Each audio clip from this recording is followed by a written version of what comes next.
Bueno, Inés Ragni, bueno, es muy fuerte estar en este lugar donde estuvo también desaparecido su hijo y donde tantos jóvenes neuquinos sufrieron.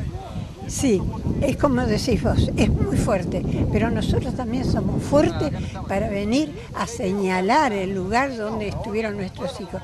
Mi hijo estuvo acá, a un paso de su casa, a un paso, porque él no veía porque tenían con los ojos vendados, pero él sabía dónde estaba, porque conocía esto como la palma de la mano. ¿Por qué? Porque nosotros cruzábamos con ellos cuando eran chicos al río. Ahí al arroyito, a bañarse al arroyito. Así que, y espero que se saque de este reconocimiento para poder llegar a la verdad y justicia, que es lo que estamos reclamando 37 años.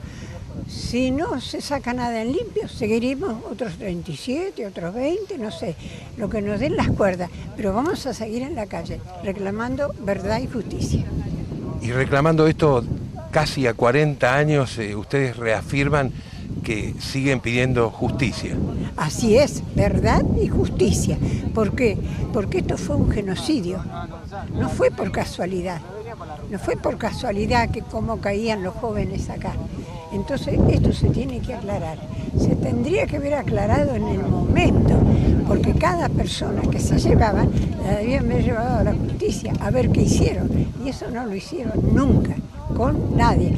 Ahora nos sentamos nosotras en el banquito y ellos están mirando, hasta se ríen de nosotros, pero no les va a durar mucho la risa, porque nosotros vamos a seguir en la lucha resistiendo como corresponde.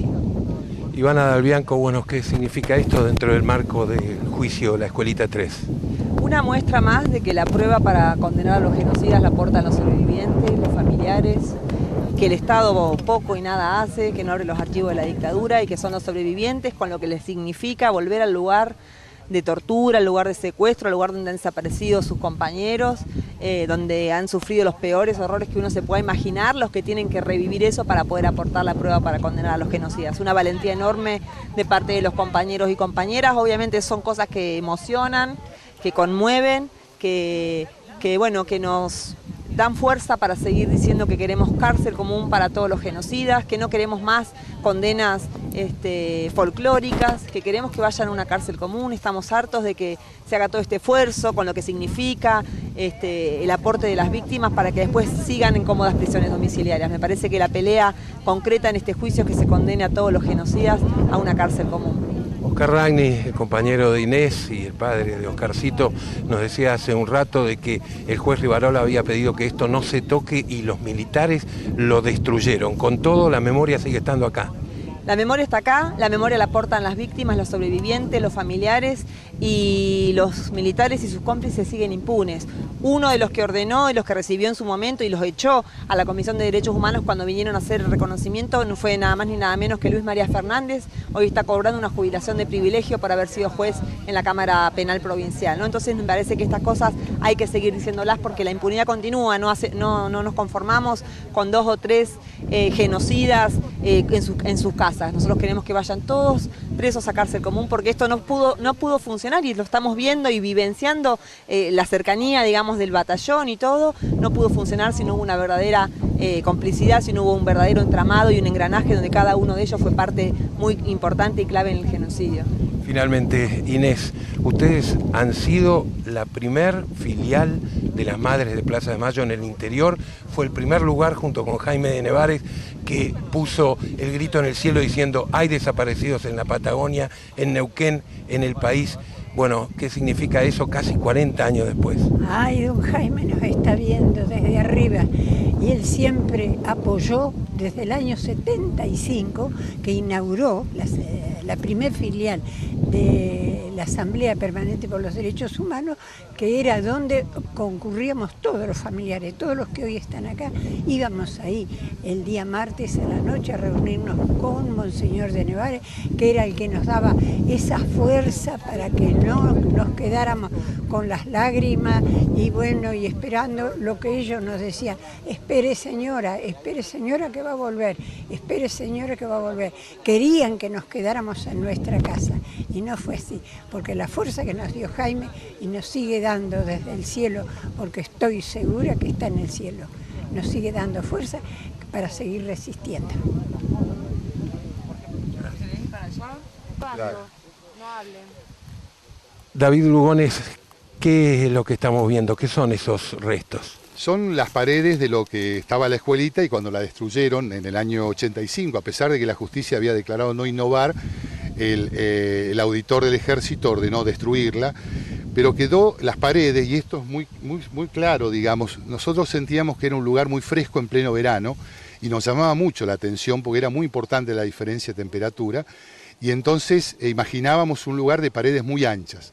Y ahí están las paredes, ahí está, paredes muy anchas de ladrillo y con el salpicré este que se ve allá, digamos que yo lo vi cuando me sacaron la venda en el baño, y entonces quedó claro, digamos, ese salpicré típico del ejército, digamos, todavía la construcción, ese tipo de construcción, ¿no? Entonces, estas cosas, digamos, son parte de lo que uno va reconstruyendo y parte de lo que en realidad lo dijimos incluso antes de venir acá, o sea, mucho antes de reconocer el lugar, todo lo demás, estas cosas, y después yo recuerdo en el 84, cuando vinimos, apenas 3 meses después de vuelta a la democracia, con los diputados de Neuquén, la Comisión de Derechos Humanos de Río Negro, el diputado Hugo Piusil por la CONADEP, Noemí Labrune.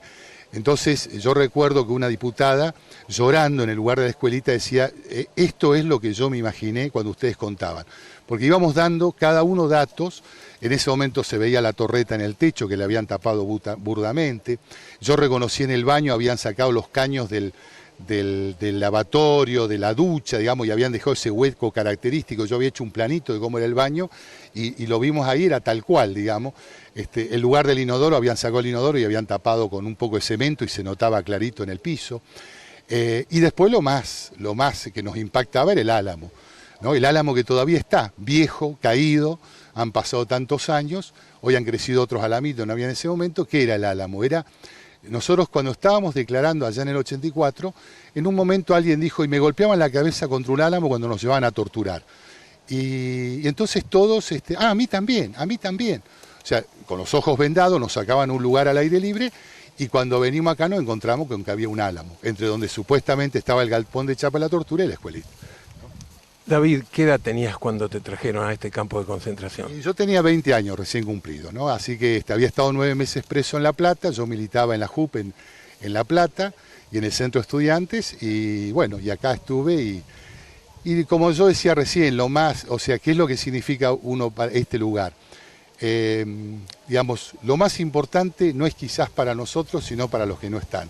Es recordar a los que no están, recordar a los que vimos por última vez acá, como Oscarcito Ragni. Es un lugar de memoria de los compañeros, pero no tampoco un lugar de muerte, ¿no? Sino un lugar de vida, de la lucha que ellos dieron. Por eso hemos propuesto que se señalice este lugar, que va a comenzar seguramente en los próximos días ya la señalización, que se conserve el lugar como un lugar de memoria.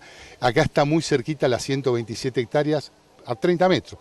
Están las 127 hectáreas de la provincia, entonces hemos pedido en su momento, el Consejo Deliberante aprobó por unanimidad, que ahí se haga un lugar de memoria.